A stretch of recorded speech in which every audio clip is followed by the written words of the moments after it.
previous event when they were just defeated with Twig. A run to 13-2 from Noble Comment at 9-2 and Rankalina 13-4. Pont Doro, the unplaced favourite, pretty disappointing, and the last race Quinella paid $18.15. The extra double in Melbourne yesterday for 2 and 6 returned $34.90. The main double at the Valley, 12 and 5, paid $53.75. In Sydney, the daily double up there, I paid on 5 Prince Granada in the first leg of the double and 1 Folly's Prince in the second leg, and it paid $52 even, the Sydney double for 5 and 1. The Adelaide double, $5.75 for 2 and 3. At Cranbourne, $24.30 was the dividend for 1 and 12. The two-state double paid $34.50 for 5 and 6. And the quadrella at Moonee Valley yesterday for the numbers 6, 7, 5 and 6 paid $7,280.90. Now, one of the big races over the Perth Carnival, which is just completed with Magistrate winning his second successive Perth Cup in a magnificent performance. One of the great runs of the Carnival was by Ico in the Railway Stakes. The race, or the track rather, in which the race is run, very tight circuit, and Ico was last on the home turn, but was still able to get to the line. So we might have a look at the Railway Stakes right now. Starter's Dream, they jumped as one. Echoes the Spring showing pace on the outside. Papermakers driving up hard. They're followed in the centre by Irish Earl, who's showing a stack of speed early. Onto that first corner they go, and a great tussle in front. Son of Biscay whipped through the centre to take the lead. He leads from Echoes the Spring. On the fence running third is Irish Earl. They're followed 1 length away to Papermaker with Tangiers up on the outside. Then came Tower Bell, Latin Saint down on the rail. Grey Receiver over on the outside. Golden Heights is racing on the inside. Over on the outside of them, Corduroy. They're followed by the New Zealand mare Star Runa. Further back in the field, a National Boy. They're followed by Glen Cannon, So Desire. And Ico brings up the tail. Inside the 800, Echoes the Springers burning in front. It leads a length and 3/4 now from Son of Biscay. They're followed by Irish Earl up on the outside. Back behind them, Papermaker getting a saloon run up along the paint. They're followed by Tower Bell. Latin Saints improving on the fence. They're followed by Tangiers in the centre. Golden Heights, Corduroy. Further back in the field is Star Runa, Grey Receiver, National Boy, Glen Cannon. Ico's back at the tail with So Desire. Around the corner in this year's Swanberry Railway Stakes. The first for home, Echoes the Spring. Here come the challengers. Latin Saint dives through the centre to tackle the leader. Papermakers boxing on hard. Golden Heights down the outside, Irish Earl. It's Latin Saint in front. Ico is bursting through. Here's Malcolm Johnson at his best. He sent Ico to the lead, and Malcolm's cracked it and won the railway. Ico first, Latin Saint second, Papermaker third. They're followed by National Boy, Star Runa, Corduroy, Irish Earl, Golden Heights, Glen Cannon, Tangiers, So Desire, Tower Bell, Echoes the Spring. Grey Receiver ran second last, and Son of Biscay was last home in the Railway Stakes of 1981. And you could be mistaken for thinking that Malcolm Johnson had found George Moore's whistle to get the run through that big field from last on the turn.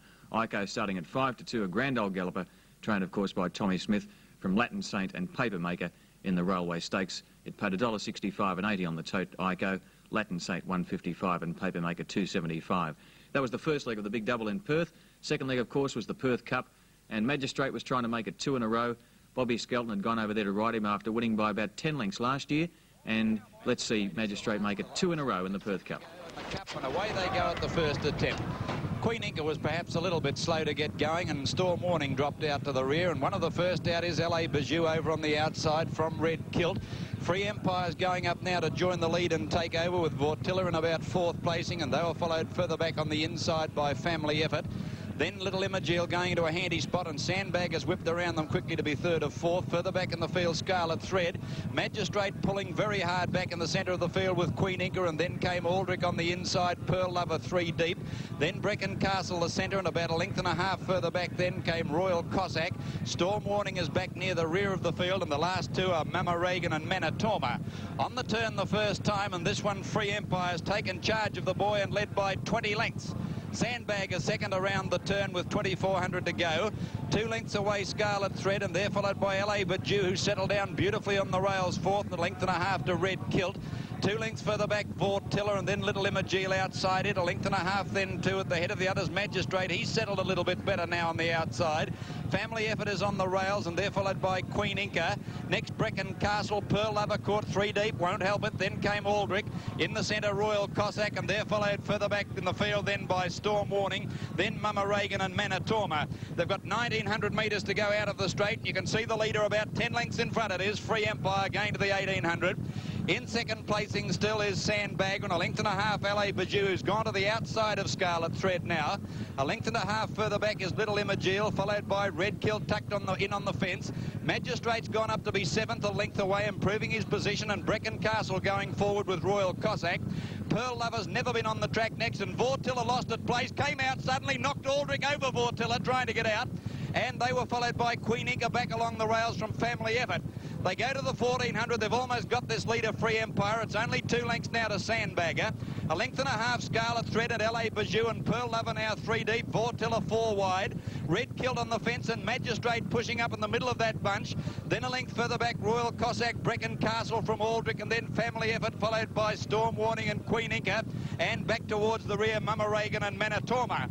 They've got 1,000 to go down the riverside now, and Sandbagger swept to the lead. Pearl Lover went up second. LA Bijou going with it a neck away. Free Empire's gone, and his Magistrate, he's moved up to 4th, the old bloke, and Bobby Skelton's got a good grip on him. They're followed by Scarlet Thread and Aldrich around the outside. Little Imogil hard-ridden, Queen Inca coming into it. 700 to go now, and the leader is still Sandbagger. Led a length and a half. Here's LA Bijou now throwing out the challenge. Pearl Lover struggling a little, and 4 deep is Magistrate. 1 away then at the head of the others is Manitoma, who's made a big run from Aldrich, Scarlet Thread and Little Imogil. On the turn, and LA Bijou's tackling this leader, Sandbagger. Can he get the distance, though? He's going beautifully. Willits takes him to the lead. LA Bijou in front from Sandbagger. Here's Magistrate called on the outside with Thirst at the head of the others, Pearl Lover. But Willits dashed LA Bijou away at the 200. He's 2 in front. In second place, Magistrate under the whip, and they're followed by Pearl Lover. Willits keeping him going. LA Bijou stopping. Magistrate lunging at him. LA Bijou just in front. Magistrate grabs him, and he's won. Magistrate ahead to LA Bijou. Third is Scarlet Pearl Lover, rather, about a length away, just behind.